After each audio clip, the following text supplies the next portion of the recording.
Starnes. Does that make me crazy? Well, I've been busy waxing my dinghy. Does that make me crazy? Smoking pot from a bong. Does that make me crazy? You can get free hookers, just don't decorate them with Christmas ornaments. Usually what happens is if Todd Starnes is there, it's some kind of catastrophe. So Yeah, hey, I got to come down. We got to get some ribs or something. We do. The Todd Starnes Show, 11 o'clock Central Time on Fox News Radio, ToddStarnes.com. And, you know, Todd, it's interesting how we're always taught, like, for instance, when people talked about the Islamic faith, or they talk about Muslims and be careful not to disparage them because we all worship the same God, blah, blah, blah.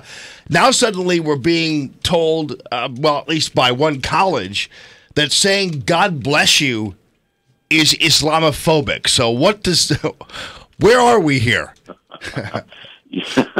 Yeah, this is Simmons College. They're in Boston, Massachusetts. And you're right. The librarians there are very concerned that if that the phrase "God bless you" could spark something worse than a microaggression. This is actually something called an Islamophobic microaggression. And so, if you sneeze, whatever you do not say the phrase "God bless you." Well, interesting because when we hear we hear the term Allah Akbar and the whole God is great thing, we're told that that's not offensive because that's just kind of like what people say. And now suddenly, when we say it, it is. I don't get it. Yes, well, I mean, if I'm on a train and I hear someone say that, normally that's the cue to duck and cover. Yes. But yeah, look, this is part of what the library calls an anti-oppression library guide. And it's a fairly exhaustive collection of words and phrases that could trigger the college crowd and cause microaggressions. Again, and this is not an official college policy, but this is just simply a guide. But apparently they also take issue with phrases like Merry Christmas and Happy Easter. And, Jamie, they're introducing a new concept called Christian privilege now. There was white privilege. Now there's Christian privilege. Nice. Can't wait for the rollout of that. All right. So also, seemingly it's become kind of a thing. I know there was one place in Seattle, a coffee house there or something, that didn't refuse to serve police officers, or the daughter of the owner got in trouble. I can't remember what town that was in. Now in Oakland, there's a worker collective-owned bookstore and coffee shop that apparently is taking a stand. Yes.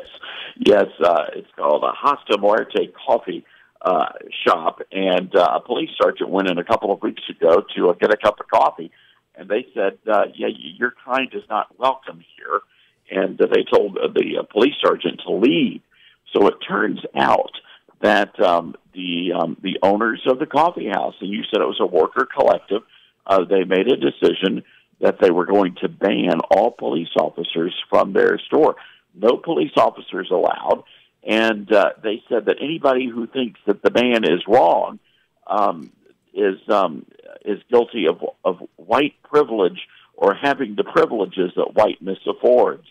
So, and they say no black police officers, no gay police officers, nobody with a badge.